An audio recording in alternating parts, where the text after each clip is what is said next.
그다음에 세 번째는 완전히 그 부정적인 소통 자체가 그냥 타이밍을 놓쳐버리는 거예요. 이제 뭐 철수랑 데이트를 막 하고 있어요. 근데 같이 우연히 아는 다른 영희를 만나게 될 때가 있어요. 근데 그 영희가 미용실에서 볼륨 매직을 하면서 딱 나왔어요. 영희가. 그러면 갓 미용실에서 볼륨 매직을 하고 나온 영희의 머리는 어떤가요? 그쵸. 엄청 찰랑거리고 예쁘죠. 돈을 먹은 단백질이 엄청나게 찰랑거려요. 그러면 오빠가 야, 너 머릿결 진짜 좋다. 야, 이렇게 칭찬할 수 있어요. 그 우리도 야, 파마 너무 잘 됐다. 나도 다음에 여기서 해야지. 막 이렇게 하고 영희는 가고 나랑 이제 철수가 남아요. 그런데 기분이 아까 같지 않아요. 이건 어떻게 표현할 수 없는데 그냥 기분이 아까 같지 않아요. 그래서 밥 먹고 차 마실 때 철수가 물어보죠. 왜 그래? 아까부터 기분이 안 좋아? 아니야. 피곤해서 그래. 신경 쓰지 마. 진짜 미안해. 괜찮아. 신경 쓸 거 없어. 그런데 사람이 부정적인 감정을 가슴속에 넣어두면 신체 증상이 나타나요. 막 머리 아프고 막 가스 차고 그러니까 이제 화병 걸리고 막 이러잖아요. 그러니까 5시쯤 되면 진짜로 약간 몸살 올 것 같아요. 미안해. 내가 진짜 오늘 안 그러려고 그랬는데 진짜 좀 몸이 안 좋은 것 같아. 그냥 오늘 일찍 가자. 그럼 빨리빨리 집에 가야지. 그래서 철수가 데려다 줘요. 내가 좀 미안해요. 그래서 철수야 데려다 줘서 고마워. 하트 보내요. 근데 기분이 계속 안 좋아요. 그래서 뭘 먹어요. 기분이 더 안 좋아요. 배가 안 들어가고 힘줘도 안 들어가고 기분이 더 안 좋아요. 근데 우리의 머리와 가슴이 합쳐지는 시간이 언제냐면은 약 밤 11시. 화장실에서 클렌징을 하면서 이런 식으로 말하게 되죠. 걔랑 사귀지, 걔랑 사귀지 이런 식으로 우리가 말을 하게 돼. 내가 이 말을 왜 하고 있지? 라고 생각하지만 이미 판도라의 상자는 열리고 우리는 이제 밤새 강 저편으로 건너가게 되죠. 그리고 같은 범주 안에서 지적했던 거 다 생각나요. 아주 또렷하게. 앞머리 잘라봐 혹은 자르지 마, 그 치마 입지 마 혹은 입어봐, 나는 통통한 게 좋아 그런데 딱 2kg만 어떻게 감량을 해보자라든가 이런 식으로 외모에 대해서 지적했던 게 다 생각이 나죠. 자, 그리고 아침이 밝아오면 어떻게 될까요? 네, 일단 이별을 준비하기도 하고 그다음에 이제 밤새 상대를 공격할 총알이 준비가 끝났어요. 그래서 아침에 철수한테 전화가 오죠. 영희야 잘 잤어? 왜 기분이 안 좋아? 아니야. 왜? 몸이 계속 안 좋아? 말해. 아니라고. 이러고 끊어요. 자, 우리 잠깐 밤새 철수의 컨디션을 한번 따라가 볼까요? 철수는 어땠을까요? 생각보다 데이트가 굉장히 일찍 끝났어요. 너무 좋아요. 이거는 영희를 사랑하지 않는다는 거하고는 전혀 다른 얘기예요. 그냥 약간 학교 갔는데 약간 강의 휴강된 느낌?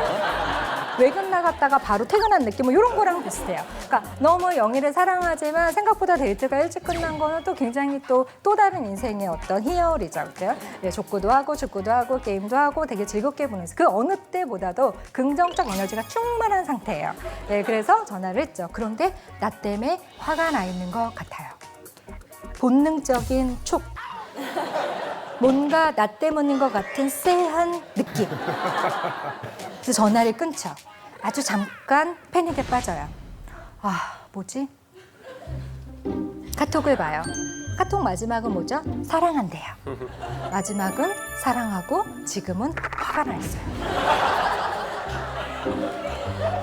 이거를 뭐라 그러죠? 스릴러라고 그래요. 이런 장르가 스릴러 같은 의사소통이에요. 자, 그럼 우리 생각해 볼게요. 여러분이 뭐 연애를 하시는데 상대방이 스릴러의 주인공이에요. 그러면 사귈 수 있어요? 무서워서 못 사귀어요. 이렇게 되면 철수가 10개월 정도 열심히 버티다가 이런 말을 이렇게 던지게 되죠. 영희야, 오해하지 말고 들어. 내가 너를 사랑하지 않는 게 아닌데 우리는 아닌 것 같아. 라고 말하는 거예요. 그러면 우리는 뭔 소리? 싫으면 싫다고 솔직하게 나쁜 남자 되기 싫어서 그렇게 말하지 말고 똑바로 내 진심을 말하란 말이야 라고 하지만 실제로는 그게 철수의 진심이에요. 사랑하지 않는 건 아닌데 더 이상 계속 이면에 있는 어떤 그것을 해석하는 에너지가 이제 바닥에 난 거예요. 이런 식으로 관계를 놓치죠.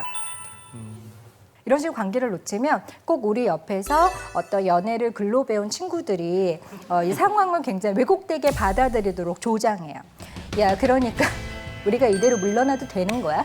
이미 끝난 사이 확실하게 알아내자 이러면서 자, 그러니까 너 정신 똑바로 차려 이거지. 막 이러면서 철수가 걔한테 머리 이쁘다고 한 게 언제야? 그게 언제야? 기억해내? 막 이러면서 이렇게 되는 거예요. 근데 그거 아니고요. 실제로 계속해서 미스커뮤니케이션이죠. 부정적인 감정에 대해서 알아내라는 신호를 계속 보냈기 때문에 그 신호 잡다가 지쳐서 나가 떨어진 거예요. 자, 그렇다면 11시에 깨닫게 됐어요. 걔랑 사귀지? 그럼 이때 어떻게 했으면 훨씬 좋았을까요? 톡을 한번 보낼 것 같아요. 나 내일 볼륨 매직 예약했어. 괜찮다. 어떤 반응이 오지 않을까요? 그냥 솔직하게 얘기하는 것도 왜 앞에서 이럴 때 약간 사소한 일은 사소하게 다루어줘야 되거든요. 약간 사소한 한마디였는데 깊이 이리 와봐 앉아. 지난 2013년 4월에도 이런 비슷한 일이 한 번 있었는데 넘어갔어. 막 이렇게 얘기하면 이제 너무 서사가 길어지는 거예요. 나 이럴 땐 그냥 가뿐하게 클렌징하고 나와서 전화하는 거예요. 나야, 자? 아니 왜? 아파? 아니? 내가 할 말이 있는데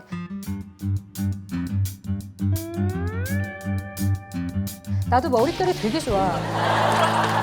그냥 한마디 하는 거예요. 그러면은 그 말 왜 했는지 잘 모르거든요. 그 발언이 그렇게 의미 있고 막 정말 막 이렇게 뭐 반했다든지 얘를 버리고 걔한테 가고 싶다든지 이런 의미가 아니었어요. 그러니까 별것이 아닌 일이 얘 묵혀서 얘 별것이 되는 게 얘 부정적인 감정을 잘 다루지 못할 때 일어난 일이에요. 그래서 우리가 태어나서부터 성장하기까지는 이런 부대낌이 별로 없어요. 언제 우리가 처음으로 당혹스럽게 내가 왜 이런 말을 못하지? 자기 자신에 대한 충격이 일어나는 게 바로 어느 때냐면은 이제 사랑의 관계를 맺기 시작할 때예요. 자, 그래서 이제 사랑이 여러분에게 묻죠. Who are you? 당신은 누구입니까?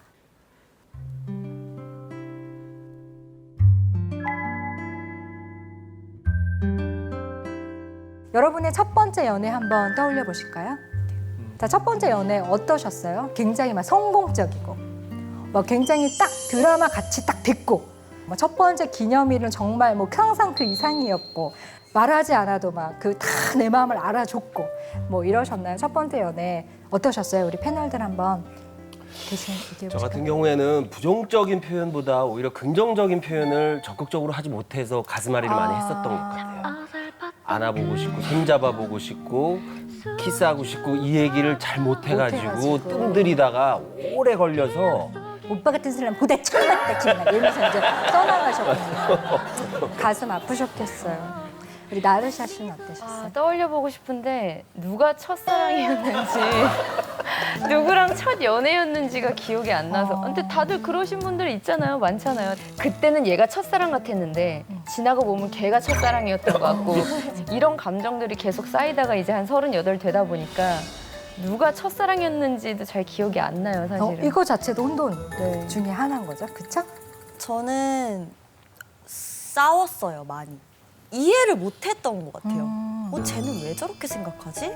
나는 이런데 왜 너는 이러지? 뭐 이래서 뭔가 계속 싸우면서 설득하려고 하는데 시간을 많이 허비했던 것 같아요. 이제 우리가 자기 자신에서 이렇게 충격받고 내가 왜 이러지? 내가 이렇게 좀 말을 못하던 사람이었나? 내가 이렇게 소심한 사람이었나? 내가 이렇게 집착이 강했나? 막 이런 식으로 자기 자신을 새롭게 질문을 하게 되고 받게 되는 게 이런 관계를 이제 맺을 때죠. 왜냐하면 사람들은 관계 속에서 자기를 인지하기 때문이에요.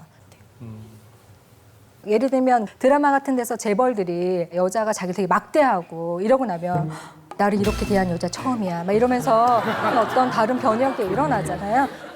고부 갈등이라고 부르는 것도 갈등의 이제 촉발점이 며느리라는 굉장히 새로운 대상이 내가 되기 때문이에요. 집에서 아기 데리고 가면 우리가 흔하게 뭐 이렇게 엄마가 막 아기 막 배고파서 울어도 아유 그냥 둬 아기 그냥 괜찮아 너 먹어 이러는데 만약에 시댁에서 어떤 어머니가 아우 얘 아기 운다 아기가 많이 운다 이렇게 했다고 치면은 거기에 대해서 나는 왜 내가 먼저 밥을 못 먹지? 이제 이런 것들 통해서 이런 새로운 대상이 주는 반응들을 통해서 우리가 새롭게 자기를 인지하게 되죠.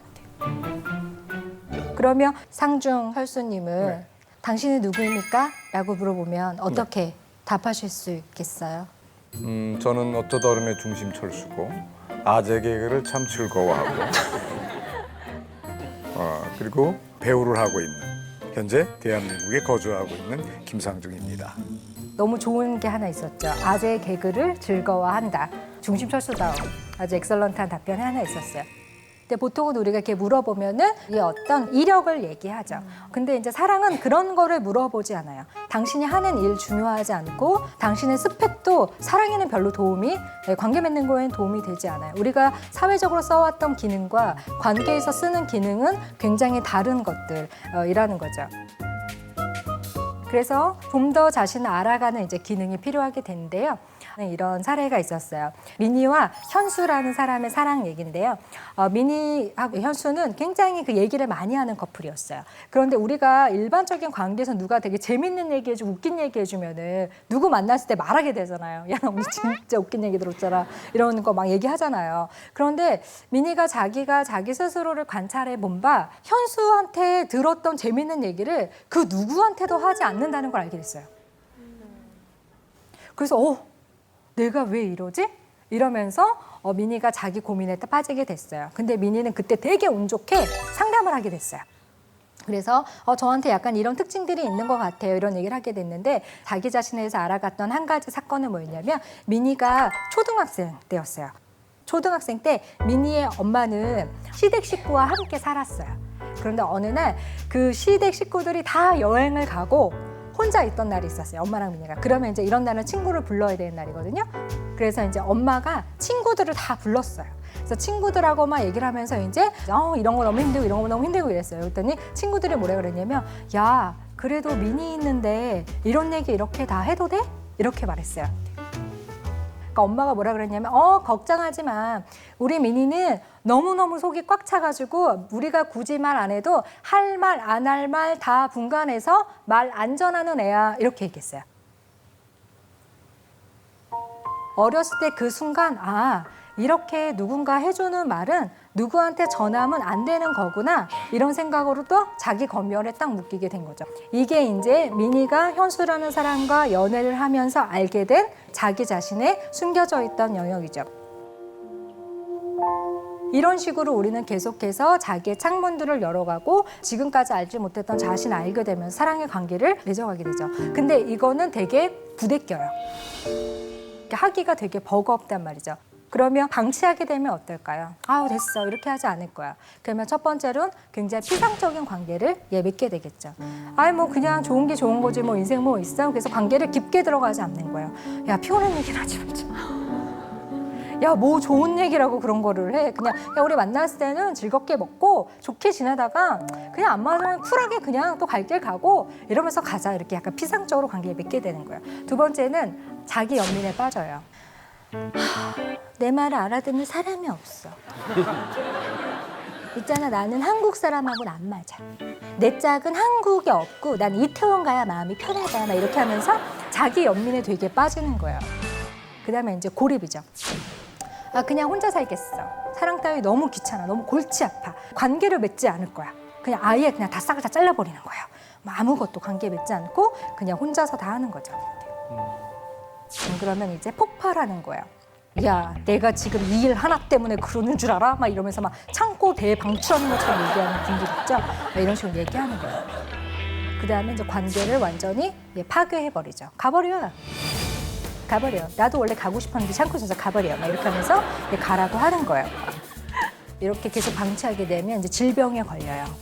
화병이랄지 위염이랄지 이런 그 신체적인 그 신체화 증상이 이제 나타나기도 하죠. 이렇게 사랑이 주는 도전들에 대해서 우리가 적절하게 반응하지 못하면 이제 우리가 길을 이렇게 벗어나서 갓길로 가게 돼요. 자, 그럼 우리가 이 관계에서 조금 더 어려움을 겪는 순간들을 알아보도록 하겠습니다. 자, 첫 번째는요, 섹스. 그러니까 섹스는 심리적으로 굉장히 복잡함을 반영해요. 근데 우리나라의 섹스가 굉장히 딱 쾌락적인 측면, 자유적인 측면에서만 많이 강조되고 있어요. 근데 섹스는 생물학적인 측면, 또 사회학적인 측면, 심리적인 측면, 그다음에 육체적인 쾌락의 측면, 또 책임의 측면 다루어져야 될 것들이 굉장히 많아요. 저희가 한 5년 전쯤에 성에 대한 포럼을 한번 했었어요. 그때 이제 어떤 리서치 회사에 의뢰해서 20, 30대들에게 물었어요. 성에 대해서 가장 지식을 많이 얻는 곳은 어디인가요? 1위가 어디였냐면 인터넷이었고요. 2위가 형이었어요. 굉장히 독특했죠. 그 회사에서 되게 신기해하고 재밌어했어요. 보통 자기네들이 굉장히 많은 데이터베이스를 돌리는데 지인 혹은 동료, 친구가 나오지만 형이라는 특정 집단이 이렇게 튀어나오는 거는 다 형들에게 전수되나 보다면서 번외 수다를 떨기도 했어요. 그래서 한 사람이 가지고 있는 인맥 자체가 성에 대해서 되게 진지하고 또 심리적인 측면을 강조하고 책임을 강조하고 이렇다면 그 사람이 가지고 있는 성 가치관은 대부분 그래요. 근데 그 사람이 속해 있는 그 그룹이 성에 대해서 굉장히 쾌락 측면만 강조하고 그러니까 책임감이 좀 결여돼 있고 이렇다고 한다면 그쪽으로 약간 쏠림 현상이 있을 수 있어요. 그래서 섹스의 순간에서 여러 가지 이야기할 것들이 많이 있겠지만 저는 그 중에서도 부정적인 감정에 대해서 표현하는 것들이 너무나 중요하다고 생각해요. 예를 들어 첫 번째 스킨십, 어떤 섹스를 나는 어디까지 원하는가. 우리가 2월 달에는 섹스를 하는 사이였어요. 그런데 우리가 2월 달엔 사랑하고 서로에 대한 어떤 책임감이 있었지만 5월 중순쯤에 사라질 수도 있잖아요. 근데 우리가 한번 튼 사이라고 해서 6월 달까지 계속한다? 이거는 조금 이상한 거죠. 섹스를 한번 텄다고 해서 계속 틀 수 있는 건 아니잖아요. 이런 경우든지 아니면 처음에 이제 연애를 시작한 사람들, 서로에 대한 정보가 많이 없을 때 어디까지 우리는 협의할 수 있는가? 이거 되게 맨정신에 잘 얘기할 수 있어야 돼요. 난 12시에 햇살을 받으면서 아이스 아메리카노를 마시면서 매일매일 물어봐야 되는 거예요. 어디까지 할까? 언제? 막 이런 식으로 정확하게 얘기를 해야 되죠. 만약에 이때 상대방이 이럴 수 있죠. 나는 글쎄 섹스는 좀 그래. 별로야. 라고 만약에 얘기했어요. 그런데 계속해서 회유하거나 막 설득해요. 이거를 뭐라고 부르죠? 폭력? 그쵸. 이거를 성폭력이라고 불러요. 데이트 관계 안에서는 성적인 의무가 있는 관계가 아니에요. 그렇기 때문에 하고자 하는 자의 어떤 욕구도 중요하겠지만 그보다 더 중요한 건 하고 싶지 않은 자의 자기결정권이 훨씬 더 중요하고 거부 의사가 훨씬 더 중요해요. 그다음에 이제 두 번째는 피임을 원하는 방식이죠. 섹스를 하는 관계라고 한다면 피임에 대해서 되게 적극적으로 얘기를 해야 되는데 제가 보니까 거의 얘기를 잘 안 하시더라고요. 뭐 콘돔 있니? 없는 줄 알고 내가 가져왔지. 뭐 이런 얘기 안 하시는 거예요. 내가 그럴 줄 알았어. 내가 2개 준비했어. 막 이런 얘기를 전혀 안 하시는 거예요. 콘돔을 만약에 쓰기 쉽지 않으면 그러면 피임을 어떤 식으로 할 건지. 원래는 임신에 대한 계획이 없다라고 한다면 피임은 각자 하는 게 맞아요. 너한테만 책임을 주는 것도 아니고 나한테만 책임을 주는 것도 아니고 가장 안전. 왜냐면 100% 안전한 피임이 없거든요. 그래서 가장 안전한 피임은 각자 하는 거예요. 그다음에 자기의 성적 취향, 내가 원하지 않는 방식, 뭐 이런 것들에 대해서도 일상적으로 오고 가야 되는 대화예요. 근데 잘 얘기 못하게 되죠. 근데 왜 입이 안 떨어질까요? 바로 우리가 갖고 있는 어떤 지배적인 이미지 때문인데요. 조신한 여자, 그쵸? 그 다음에 뭐랄까 든든한 남자, 든든한 장남, 그 다음에 살림 미천인 큰딸, 이런 지배적인 이미지예요. 그러면 조신한 여자라는 지배적 이미지에 갇혀 있다고 한다면 우리가 파우치에 콘돔이 있다고 얘기하기 어렵죠. 그걸 어떻게 말해요? 라고 얘기하는 건 이 지배적 이미지가 꽉 박혀 있는 거죠.